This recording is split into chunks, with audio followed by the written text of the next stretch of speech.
वानर बंधु। Him one में कभी दो वानर बंधु रहते थे। बड़े का नाम नंदक और छोटे का नाम चुल्ल नंदक था। वे दोनों वहां रहने वाले 80,000 वानरों के मुखिया थे। एक बार वे दोनों वानर बंधु अपने साथियों के साथ कूदते फांदते किसी दूरस्थ वन में चले गए और अपने साथियों के साथ नए नए के फलों का आनंद लेते रहे। उनकी बूढ़ी माँ भी थी जो वृद्धावस्था में कूद फांद नहीं कर सकती थी, इसलिए वह हिमवा के वन में ही रहा करती थी।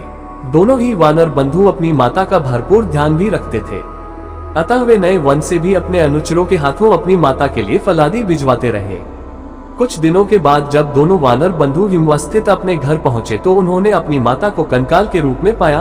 वह बिल्कुल हड्डी की ठठरी बन चुकी थी। उसने कई दिनों से कुछ भी नहीं खाया था। उनके द्वारा भेजे गए फल भी उस बूढ़ी और रुगन माता तक नहीं पहुंचा थे, क्योंकि साथी बंदरों ने वे फल रास्ते में ही चट कर लिए थे।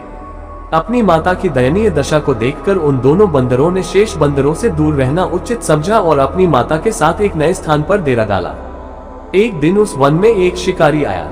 उसे देखते ही दोनों वानर पेड़ के घने पत्तों के पीछे छुप गए, किंतु उनकी वृद्धा माता, जिसे आंखों से भी कम दिखता था, उस व्याध को नहीं देख सकी। व्याध एक ब्राह्मण था जो कभी तक्षशिला के विश्वविख्यात गुरु पराश्रय का छात्र रह चुका था, किंतु अपने अवगुणों के कारण वहां से निकाला जा चुका था। जैसे ही व्याध की दृष्टि बूढ़ी बंदरिया पर पड़ी, उसने उस पर तीर से मारना चाहा।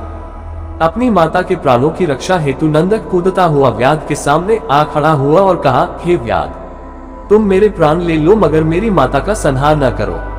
व्याध ने नंदक की बात मान ली और एक ही तीर में उसे मार डाला। दुष्ट व्याध ने नंदक को दिए गए वचन का उल्लंघन करते हुए फिर से उस बूढ़ी मरकटी पर तीर का निशाना लगाना चाहा।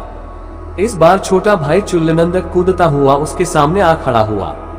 उसने भी अपने भाई की तरह व्याध से कहा, हे व्याध, तू मेरे प्राण ले ले मगर मेरी माता को न मार। व्याध ने कहा, ठीक है, ऐसा ही करूंगा, और देखते ही देखते उसने उसी तीर से चुल्ल नंदक को भी मार डाला। फिर अपने वचन का पालन न करते हुए उसने अपने तरकश से एक और तीर निकाला और बूढ़ी मरकटी को भी भेद डाला।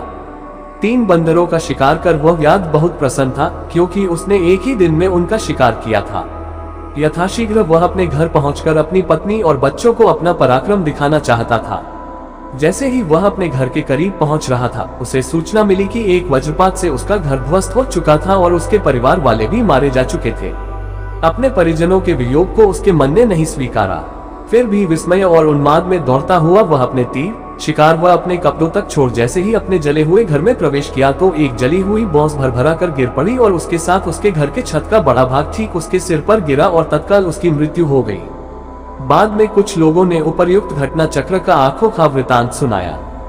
उनका कहना था कि ज्यों ही व्याध ने अपने घर में प्रवेश किया, धरती फट गई और उसमें से आग की भयंकर लपटें उठी, जिसमें वह स्वाहा हो गया।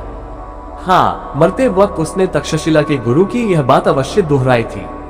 अब आती है याद मुझे गुरुदेव की वह शिक्षा, बनो श्रमरादी और करो नहीं कभी ऐसा, जिससे पश्चाताप की अग्नि में पड़े तुम्हें जलना।